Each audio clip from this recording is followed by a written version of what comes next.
responsabilidad es descanso. Ok, lo primero tiene que ver con el privilegio de aprender de Él. Lo segundo es esa enseñanza que vamos a encontrar en el reflejo de toda su vida. Sin lugar a dudas, responsabilidad es descanso. Ahora mire, la vida de nuestro Señor Jesucristo creo que nos mostró que cuando se cumplen con las responsabilidades que se ponen sobre nuestras vidas, la bendición de descansar es una opción aún en los tiempos difíciles. Responsabilidad es ¿qué? Descanso. Y en otras palabras puedo decir que si nosotros entendemos esta enseñanza, nosotros vamos a poder descansar en medio de los tiempos difíciles. Es impensable. Y no sé si a alguno de ustedes le ha pasado que de repente te dan una mala noticia y en lo último que realmente tú piensas a nivel humano es que tú vas a poder descansar. La realidad del asunto es que sí hay una manera. Y Jesús nos enseñó eso. Jesús lo enseñó. ¿Cómo? Enseñándonos que después de ser responsables, el descanso es una bendición que Dios nos permite disfrutar.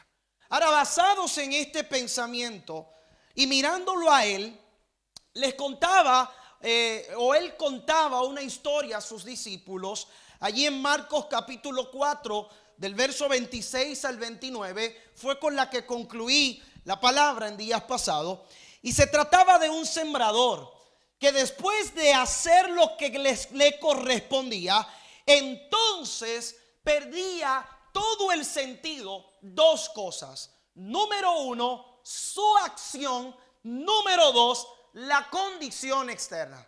Usted recordará conmigo, Jesús está dando una enseñanza y les dice: en el reino de los cielos es como el sembrador que siembra la semilla, o después de sembrar la semilla, no importa si él duerme o si está despierto, no importa si es de día o si es de noche, siempre nace la semilla y crece sin que el campesino entienda cómo. Jesús nos está enseñando cómo funcionan las cosas en el reino por medio del trabajo de este sembrador.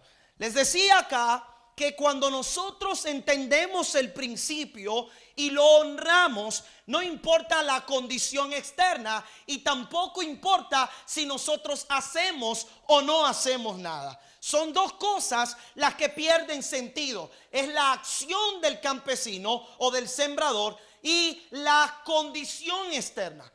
Número uno, la acción. ¿Por qué? Porque una vez ya está sembrada la semilla, ya no importa si él duerme o si está despierto, si se va de vacaciones o si se queda orando en su habitación. Ya no importa. Después que la semilla está sembrada, la semilla ya no es responsabilidad del sembrador que ella pueda germinar. Pero también agarra lo segundo, porque después que el sembrador siembra, tampoco importa la condición externa. Ya no tiene que ser de día para que la semilla pueda ser sembrada. Ya no importa si es de noche. Una vez la semilla está sembrada, le corresponde y es parte del trabajo de Dios hacer que aquella semilla pueda germinar. Y lo que nos enseñó en esa parábola es que da igual lo que suceda, una vez la semilla está sembrada, ella va a nacer, ella va a crecer y vamos a poder obtener el resultado poderoso que sale de ella. Pero es importante entender el principio. Es solo después de sembrar que no importa. Lo voy a decir en esta manera. La semilla, señores, siempre nace y crece. Ahora bien, él no entiende cómo. El campesino no entiende cómo. Levántame la mano derecha. Tú no entiendes cómo. Y a lo mejor le preguntas al vecino y tampoco entiende. Lo real es que siempre nace y crece. Él no entiende cómo, pero que el campesino no entienda no significa que no está pasando algo. Usted tiene que agarrar esto. Dice claro, después de sembrar, no importa si duerme o despierto, no importa si de día o de noche, es más, él no entiende. Ahora ya no vale la acción, ahora ya no importa la condición, ahora súmale otra variante en la fórmula, tampoco entiende. Hello. Tampoco entiende. El problema, señores, es que el desarrollo de una semilla, les decía, es imperceptible hasta que llega el tiempo de la cosecha. Escuche bien, el desarrollo de una semilla o de la semilla es imperceptible hasta que llega el tiempo de la cosecha. Esto debe sonar de la siguiente manera: hay cosas que Dios está haciendo contigo y que Dios está haciendo a través de ti, que será imperceptible hasta que llegue el tiempo de la cosecha. Lo voy a decir en español. Tú predicas la palabra de Dios y es imperceptible el resultado hasta que se manifiesta el Espíritu Santo y lo hace evidente. Tú le crees a Dios por una nueva temporada y parece que no está pasando nada, pero sí está sucediendo algo que solo será revelado el día que se manifieste el tiempo de la cosecha y de lo que Dios tiene preparado para ti. Ahora, la razón por la que no podemos descansar, pastor, ¿cómo que no podemos descansar? Les dije que hay gente que estaban descansando en cosas que no tenían por qué estar descansando. Y si hay algo en lo que nosotros no podemos descansar, señores, es hasta que nosotros no hayamos hecho toda la siembra basado en la responsabilidad que el cielo puso sobre nuestras vidas. El cielo pone responsabilidades. Y si hay algo en lo que no podemos descansar, es en hacer lo que corresponde hasta cumplirlo. Porque lo contrario sería falta de descanso. Ahora, la razón por la que mucha gente no puede descansar es porque están empeñados en entender cosas que corresponden ser sembradas. Escuche bien. Cuando tú te empeñas en comprender lo incomprendible, no haces lo que tienes que hacer. Por lo tanto, no se genera descanso. Si responsabilidad es descanso, hasta que tú no cumples con lo que se te encomendó, tú no vas a descansar. Si Dios te hizo un llamado, Dios dijo que tú eres un profeta, Dios dijo que tú eres un pastor, una pastora, Dios dijo que tú eres un salmista, yo que sé, que tú eres el limpiador de la iglesia. De repente tú estás ahí pensando cómo Dios lo va a hacer, cómo se supone, si yo vengo de la familia, si yo vengo de tal lado, si yo vengo de tal cuestión. De repente comenzamos a intentar comprender cosas que no fueron creadas para ser comprendidas, fueron creadas para ser sembradas. Y yo he venido a profetizar sobre ti en este día algo poderoso de parte de Dios, que tienes que abrirme tu espíritu y tu corazón para recibirlo. Tu mayor problema no es que la palabra o la responsabilidad que Dios te dio no se vaya a hacer real. No, el mayor problema que tú tienes es que por años estás razonando aquello que Dios puso en tus manos para que tú lo siembres. Imagínate al sembrador analizando la semilla, intentando entender cómo rayos la semilla iba a florecer. ¿Cómo es? Es que yo no puedo sembrar esto hasta que yo no entienda cómo funciona. Pero la gente que aprende los principios no razona. Primero siembra y después descansa. Y razona cuando se manifieste el día de la cosecha y se pueden ver los resultados poderosos que aquello produjo por la fe. ¿Hay alguien aquí conmigo? Entonces, tú tienes que entender que si Dios puso una responsabilidad sobre ti, no es para que tú la razones. En otras palabras, las responsabilidades divinas no se razonan. se siembran, se ejecutan, se siembra en ellas, se camina en pos de ellas. El apóstol Pablo dijo: según la medida de fe que se te fue dada. Hay una medida que el Padre te dio para que tú puedas ejecutar aquello que Él puso sobre ti como una responsabilidad. Y estoy creyendo que hay mucha gente que tiene años que no duerme, años que no descansa, y entonces piensan que fue el diablo que se levantó. Es que se me levantó una guerra, es que se me levantó una batalla. Gente que de repente incluso piensa volver atrás. ¿Y dónde está la clave? En que se pusieron a razonar lo que tenían que haber sembrado. Si tú te pones a razonar el llamado que Dios te hizo, van a tener miles de millones de razones para estar sentado en la silla de tu congregación semana tras semana a ver lo que el pastor me va a soltar, cuando eres tú el que tienes que estar sembrando y tienes que estar creyendo por aquello que el Padre depositó sobre ti. Pero si tú estás razonando, hay gente que tú le dices predica y ellos razonan. Ve y háblale, ellos razonan. Es más, hay gente que va sentado en el transporte público y de repente sienten en el espíritu por dentro. Dios nunca le ha hablado, pero ellos sienten que tienen que hablarle a esa persona que llevan al lado, y ellos están razonando. Ellos están diciendo: no, pero será mi carne que me está hablando. No, pero será. Y ahí es cuando entonces sí importa lo que tú haces, y por eso no ves resultado. ¿Por qué? Porque es que no puedes descansar. El cielo no se puede abrir hasta que tú no eres responsable. Y tú dices: mira, con todo y el miedo, déjame orar por ti. Con todo y el miedo que tengo por dentro, Jesús puede hacer algo por ti. Yo voy a orar por los enfermos aunque no se sanen. Yo voy a hablar la palabra aunque ni siquiera yo la crea. Pero voy a ser responsable, porque después de ser responsable, la semilla nace, crece, y yo voy a ver el resultado. Yo voy a ver resultado. Entonces no se puede razonar, señores, lo que hay que sembrar. Cobraste, no cobraste lo suficiente y sabes que tienes que honrar a Dios y te pones a razonar. En cuanto razonas, pierdes, no siembras. Ok, me voy un chisme más profundo. Si Eva no hubiese razonado lo que la serpiente le dijo, quizás estuviéramos en el paraíso todavía. Porque acá hay una frase que Dios habló a mi vida en una ocasión. Escúchame. La obediencia no se cuestiona. Ok. Los principios no se razonan, se obedecen.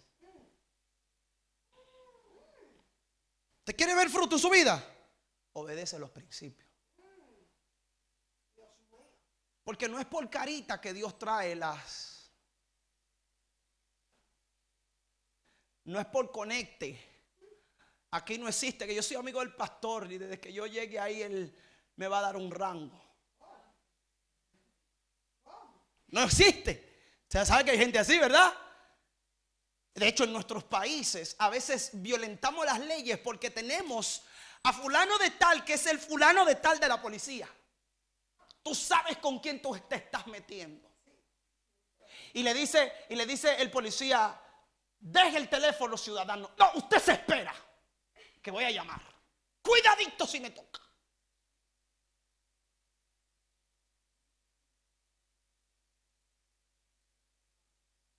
En el reino, el único conecte que hay es Jesús. Y para que funcione, usted tiene que ser obediente. Lo entiendas o no lo entiendas. Si no lo entiendes, la semilla se te seca en la mano. Pero si no lo entiendes y obedeces, el tiempo de la cosecha te va a mostrar que todo lo que siembras en obediencia en el reino de Dios no es pérdida, es ganancia. Por lo tanto, señores, si aprendemos de este sembrador que Jesús nos habló, creo que debemos entender que tenemos responsabilidades divinas que Dios nos dio, y esas responsabilidades tienen que ser cumplidas. Segunda de Corintios capítulo 5, verso 17 al 19 dice: ahora que estamos unidos a Cristo, somos una nueva creación. Dios ya no tiene en cuenta nuestra antigua manera de vivir, sino que nos ha hecho comenzar una nueva vida. ¿Qué te hizo hacer Dios? Comenzar una nueva vida. Y todo esto viene de Dios. Antes éramos sus enemigos, pero ahora por medio de Cristo hemos llegado a ser sus amigos. Y nos ha encargado que anunciemos a todo el mundo esta buena noticia. Escúchela. Por medio de Cristo, Dios perdona los pecados y hace las paces con todos. ¿Cuál es la responsabilidad divina que se te dio? ¿Cuál? Pastor, echar fuera demonios.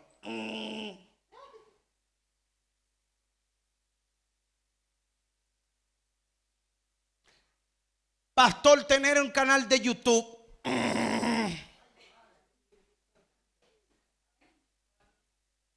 ¿Cuál es la responsabilidad? Venir a la iglesia el sábado y el domingo y sentarme a escuchar al pastor.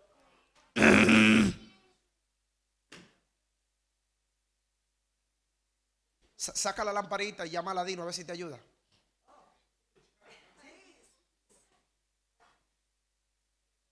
Hay creyentes que tienen 20 años, 15, 10, 30, 40 en esto, y todavía no saben cuál es su responsabilidad. Y escuche, por aburrido que parezca, toda la verdad del evangelio, toda la verdad y la esencia de lo que el Padre hizo contigo se reduce a esto. Nos encargó que anunciemos a todo el mundo una buena noticia. ¿Cuál? Por medio de Cristo, Dios perdona los pecados y hace las paces con todos. Pastor, descubrió el agua en polvo. Muy simple. ¿Para qué Dios te llamó? Para que anuncies una buena noticia. ¿Para qué Dios te salvó? Para que anuncies una buena noticia. ¿Para qué Dios quiere usarte? Para que anuncies una buena noticia. Para que Dios te dé un don de profecía. Para que anuncies una buena noticia. En otras palabras, la responsabilidad que produce descanso en nuestras vidas es que nosotros anunciemos las buenas noticias, o la buena noticia de que en Cristo y por medio de Cristo no solo son perdonados nuestros pecados, sino que el Padre hace las paces con todo. Esa es la verdadera esencia de este evangelio. Todo lo que está fuera de ahí es pantomima y no trae resultados. Lo que está fuera de ahí es coger la semilla y hacer palomitas con ella. Y hay muchos creyentes que están haciendo palomitas con la semilla. Mientras ven el éxito, mientras ven lo que Dios está haciendo con otros, mientras escuchan al profeta por YouTube, mientras escuchan al pastor por el internet, de repente ni siquiera se meten a compartir el like que hace su pastor en la iglesia, pero tú lo ves que son número uno dando like, dando me gusta y comentando en la publicación del pastor fulanito. El pastor está celoso. No, pero me temo que estás usando las semillas que tenías que sembrar para hacer palomitas y entretenerte, mientras ves lo que Dios está haciendo con otros que debería estar haciendo contigo. Y la pregunta aquí es: ¿qué es lo que está pasando? Que mientras tú dejas de ser responsable, entonces te conviertes en la responsabilidad del enemigo para robarse el gozo, para robarse la unción, para robarse las oportunidades que el Padre y el cielo depositaron sobre ti. Pero hay 5 aquí en este día que tienen que decir conmigo: pastor, hasta hoy hice palomitas con mi responsabilidad. Desde hoy voy a comenzar a sembrar, voy a predicar, y aunque yo no vea, yo sé que no importa, porque no comprendo cómo pasará, pero sé que el tiempo de la cosecha demostrará que cuando le crees al cielo, trae recompensa y las cosas pasan. Alguien tiene que gritarme y decir amén a esto.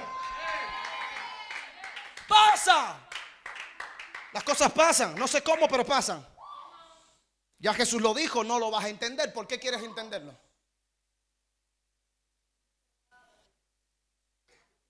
¿Por qué?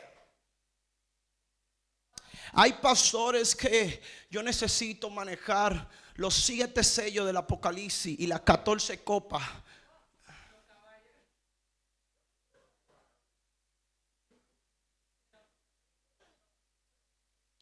Bendito sea Dios.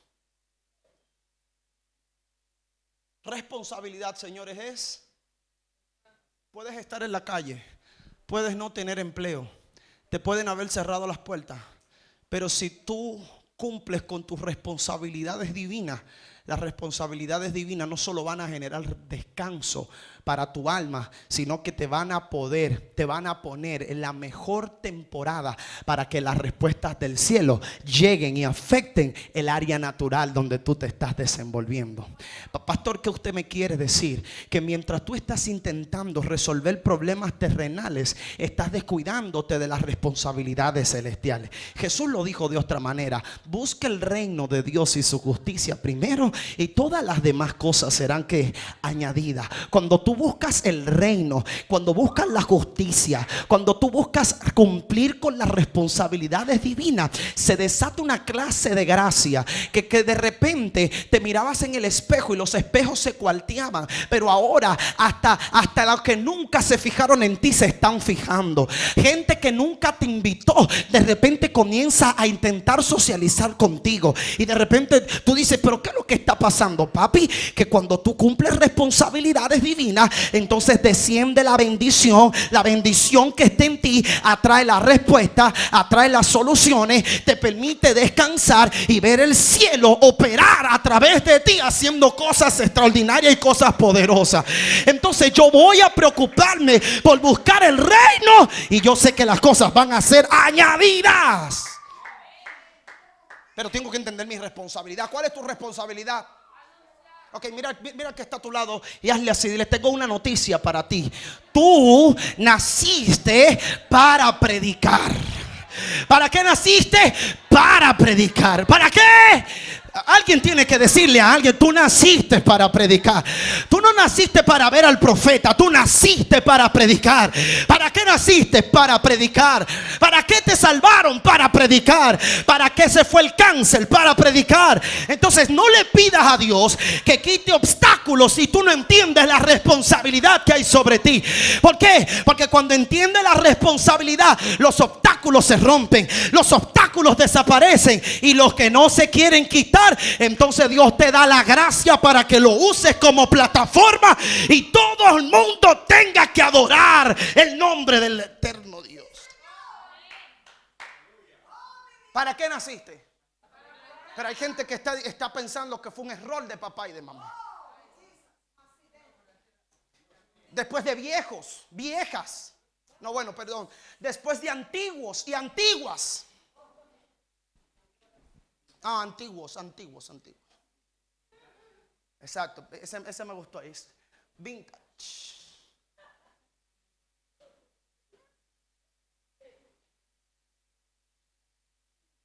¿Cuántas veces no te has parado frente al espejo y te has cuestionado? Pero ¿cuántas veces con todo y el cuestionamiento te has parado y te has dicho: tú naciste para predicar?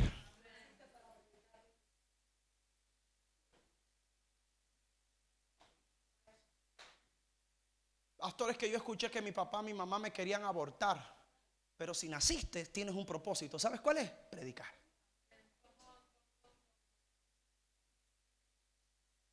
Aquella enfermedad, ¿por qué Dios la quitó? ¿Para qué? ¿Para qué naciste?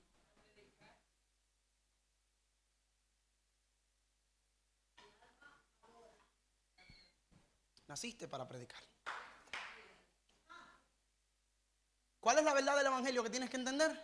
Que tú naciste para predicar. Ay, pastores, que predicar. No, es muy sencillo. ¿Predicar qué es? Anunciar una buena. Y fuera difícil si no se supiera cuál es la buena noticia. Pero ya la sabes. ¿Cuál es? que por medio de Cristo, Dios nos perdona todos los pecados y ha hecho las paces con todos. ¿Por medio de quién? ¿Tú naciste para? Si naciste para eso, la pregunta aquí es, ¿por qué te da vergüenza? ¿Por qué? Debería darte más vergüenza cuando la gente te pregunte por qué tú naciste y tú no sabes qué decir. Bueno, ok. Mateo 28, 19 al 20. Ustedes vayan y hagan más discípulos míos en los países de la tierra. Bautícenlos en el nombre del Padre, del Hijo y del Espíritu Santo. Enséñenles a obedecer todo lo que yo les he enseñado. Yo estaré siempre con ustedes. Ok. Él no está diciendo que tú tienes que pasar por los 10 años del instituto bíblico.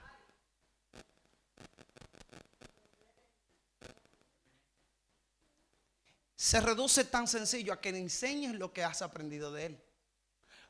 Con esto no estoy diciendo que no hay que estudiar. Me encanta. Pero lo que no podemos seguir haciendo es cogiendo nuestra falta de estudio como una excusa para ser irresponsables. No podemos. ¿Sabe cuánta gente se está perdiendo? Porque hay un bando de responsables en la iglesia. Bueno, en el templo. Bueno, en la congregación. Mucha gente se pierde mientras tú estás haciendo palomitas con tus semillas para ver el espectáculo, el show. Por lo tanto, no puede haber descanso. Porque el descanso solo viene después de cumplir ¿qué? Responsabilidades. Y Jesús lo hizo sencillo. Jesús le dijo, ve y enséñales lo que has aprendido de mí. ¿Qué tengo que enseñar?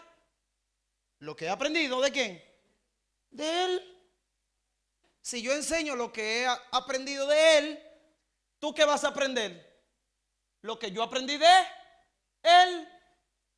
Y si tú enseñas lo que aprendiste de mí a otra persona, ¿qué es lo que va a aprender esa persona? Lo que tú aprendiste de mí, que yo aprendí de Jesús. Es decir, lo que tú y yo aprendimos de él es lo que nosotros le vamos a enseñar. Bueno. Entonces, señores, es un llamado divino que hay sobre ti.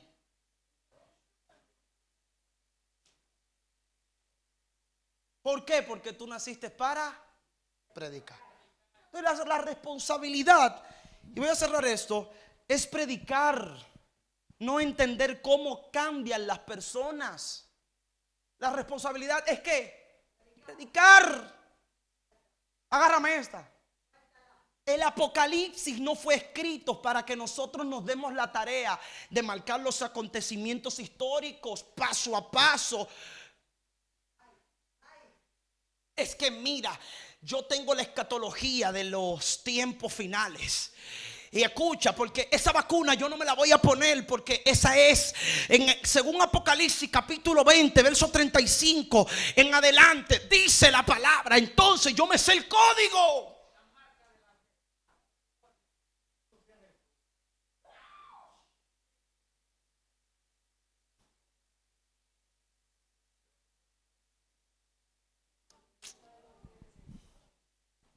¿Sabe para qué se dejó el Apocalipsis?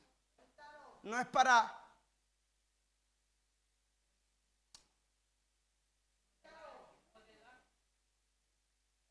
El gusanito, el gusanillo. ¿Cómo se dice?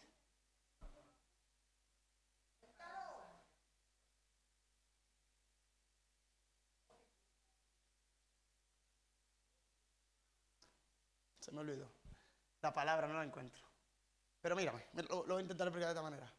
El Apocalipsis, el Padre no lo dejó para que tú te montes un autotítulo de que tú lo entiendes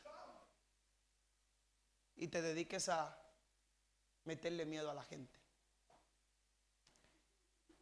El Apocalipsis se nos dejó, creo, con la intención de revelarnos quién es el que tiene el control al final de la historia.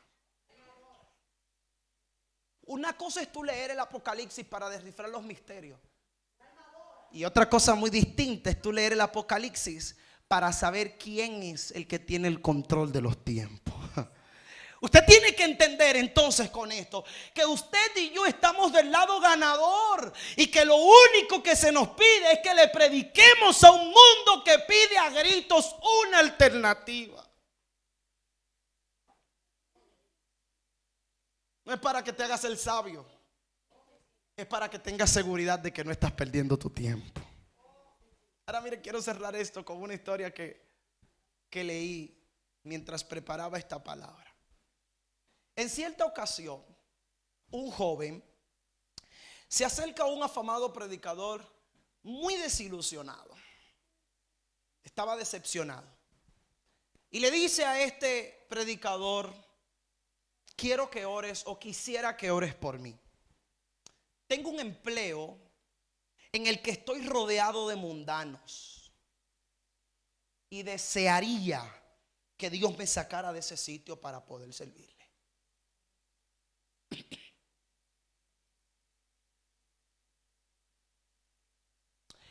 El afamado predicador, muy astuto y sabio con lo que está escuchando, le dice: ¿Qué quieres decir con mundano? Mundanos, tú sabes, gente del mundo. Y él le dice: tú también eres mundano, porque de haber nacido en la luna serías selenita, de haber nacido en Marte serías marciano, pero si naciste en el mundo, tú eres.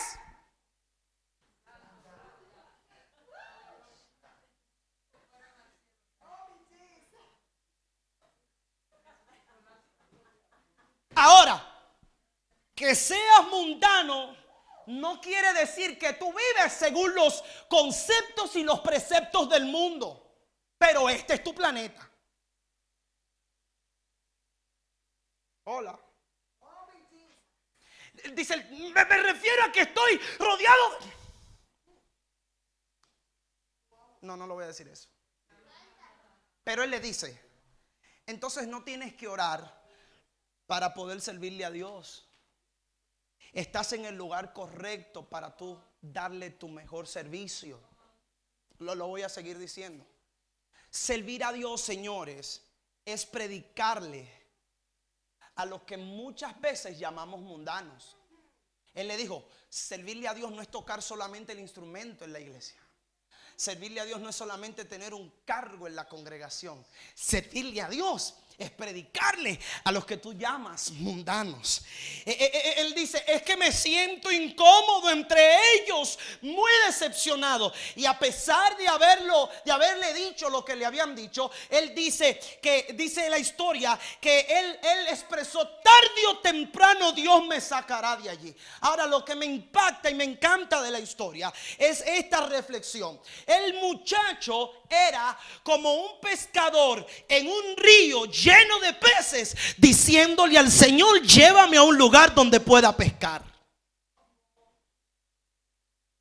Y me parece que muchos de nosotros hemos orado por mucho a Dios para que nos saque del lugar donde están los peces que tenemos que pescar, para que saque a gente de nuestras vidas que están ahí con el objetivo de darle sentido al por qué tú naciste.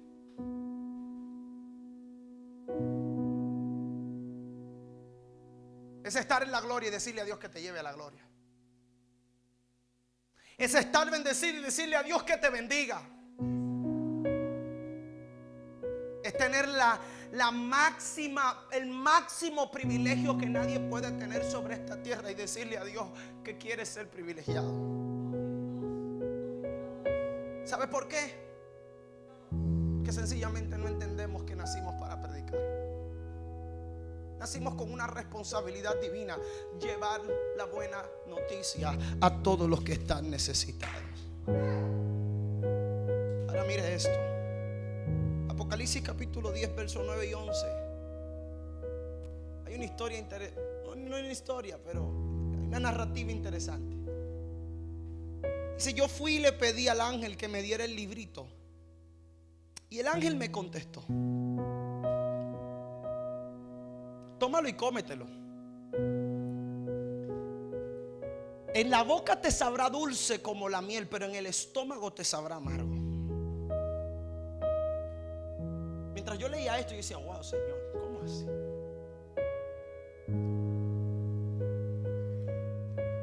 Pero creo que escuché a Dios hablar a mi espíritu. Mire cómo termina diciendo el texto. Yo tomé el librito de la mano del ángel y me lo comí. Y escuche bien, dice: y en efecto, en la boca me supo dulce como la miel. Número uno, todo lo que el cielo promete y tú obedeces, te genera dulzura. Porque el cielo lo que habla no tiene sombra de variación, es exacto. Si dice el librito que que Cristo es el vencedor, Él es el vencedor, aunque tengamos que pasar por un poco de dificultad. Pero mire esto. Entonces dice: me lo comí, en efecto, fue real. Dice: pero en el estómago me supo amargo. Entonces me dijeron: tienes que anunciar los planes de Dios a la gente de muchos países, razas, idiomas y reyes. Cuando terminé de leer, entonces creo haber entendido la alegoría que está desarrollando el escritor. Toma el libro y cómetelo. En la boca dulce, en el estómago amargo. Okay. La dulzura creo que consiste entonces, mirando el final del texto, en entender la maravilla del evangelio. La amargura es la expresión del proceso y las dificultades de transmitirlo. Es hermoso escuchar todo lo que Dios puede hacer, pero es amargo el proceso de concebir un milagro para una nación. Cómelo. Yo quiero tener la unción que usted tiene. Yo quiero predicar como usted predica. Yo quiero profetizar como tú lo haces. Eso es dulce. La pregunta aquí es: ¿quieres lo amargo? ¿Quieres el proceso de la obediencia? ¿Quieres el proceso del sacrificio? ¿Quieres lo amargo? ¿Quieres el proceso de tener que levantarte horas y horas en la madrugada? No para que Dios te dé un carro del año, sino para que Dios pueda salvar a una nación. ¿Quieres el proceso? ¿Sabe por qué muchos de nosotros preferimos ser irresponsables? Por no sentir el sabor amargo en el estómago, de poder decirle a alguien: Cristo te ama, y que sencillamente nos rechace con toda su fuerza. ¿Cuántas veces no has dicho: yo no predico porque la gente no me hace caso, pastor? ¿Cuántas veces no es más fácil quedarme en la casa viendo la Netflix a poder sembrar mi vida y creerle a Dios por un milagro para alguien, para un alma que lo necesita, para alguien que está perdido a punto de quitarse la vida, para alguien que sencillamente quizás no sabe qué pasar con su mañana? Pero cuando yo entiendo que lo dulce me va a saber amargo, y lo amargo va a producir un resultado, lo que menos me importa es la sensación de sentir la amargura. Por eso es que hay mujeres que después que paren un muchacho dicen: no vuelvo a hacerlo. Pero cuando ven la bendición de poder tener ese honor de ser llamada madre, paren 2, 3, 4, 5, 6, 7, todos los que que sean necesarios. Por eso es que hay gente que tiene que entender que hay un umbral entre la responsabilidad divina que hay sobre ti y la temporada de cosecha que está caracterizada por la amargura. La amargura de orar por alguien que necesita un milagro, pero que mañana quizás no te ve extender la mano. La amargura de tener que sacrificarte para que alguien sencillamente pueda recibir un milagro del cielo, aun cuando tú quizás estás viviendo tu peor temporada. Pero hay algo que tienes que saber: tú estás del lado ganador. Hay algo que tienes que saber: el cielo está de tu parte. Hay algo que tienes que saber: la amargura terminará el día que se manifieste el tiempo de la cosecha. Y en el tiempo de la cosecha solo te vas a acordar de lo dulce y que fue, para poder ver el resultado que ahora produce alegría en tu corazón. Tú naciste para predicar esta buena nueva de salvación a las naciones. Ahora la pregunta que quiero cerrar acá es: ¿qué esperas? Ayer sonaba algo como: si Dios te dio todo, ¿por qué no accionar?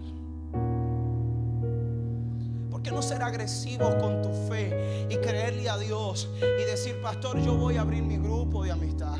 Pastor, yo voy a salir a las calles una vez, 2 veces por semana. Yo voy a hablar estas buenas nuevas de salvación. Amada iglesia, tenemos que entender que un avivamiento, una nación no cambia hasta que no viene una pasión desenfrenada en la vida de gente y gente y gente y gente y gente por poder alcanzar lo divino y que se manifieste en la respuesta.